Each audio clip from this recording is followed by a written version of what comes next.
মাছ মাংস খাওয়া কি পাপ? শ্রীকৃষ্ণ কি বললেন? একবার শ্রীকৃষ্ণ একটা গাছের নিচে বসে বাঁশি বাজাচ্ছিলেন। ঠিক তখনই একটা হরিণ দৌড়াতে দৌড়াতে এসে তার পেছনে লুকিয়ে পড়ে। হরিণটি ভয়ে কাঁপছিল। শ্রীকৃষ্ণ তখন তার মাথার হাত বোলাতে বোলাতে জিজ্ঞাসা করে, তোমার কি হয়েছে? তুমি লুকাচ্ছ কেন? আর এইভাবে ভয়ই বা কেন পাচ্ছ? তখন একটা শিকারী সেখানে উপস্থিত হয় এবং সে শ্রীকৃষ্ণকে বলে, এটি আমার শিকার, এর উপর শুধু আমার অধিকার আছে, তাই একে আমার হাতে তুলে দিন।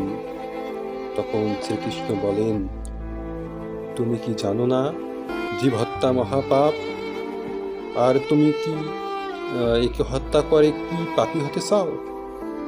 তুমি জানো না মাংস খাওয়া পাপ নাকি পূর্ণ? এই কথা শুনে শিকারী বলল, আমি আপনার মতো জ্ঞানী নই, আমি জানি না মাংস খেলে পাপ হয় নাকি পূর্ণ হয়। আমি শুধু এইটুকুই জানি যে শিকার করাই হচ্ছে আমার কাজ।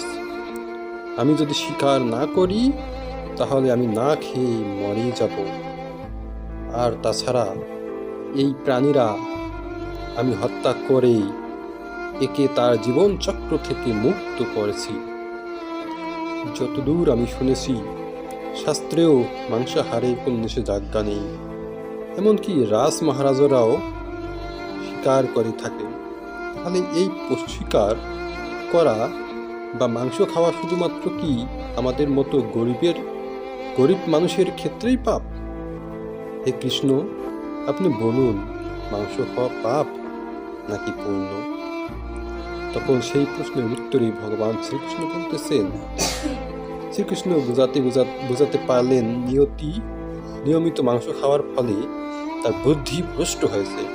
তখন তিনি ওই শিকারীকে বললেন, এসো, আমি তোমাকে একটা নতুন গল্প শোনাই, সেটা শোনার পরে তুমি বিচার করো মাংস খাওয়া পাপ নাকি পূর্ণ।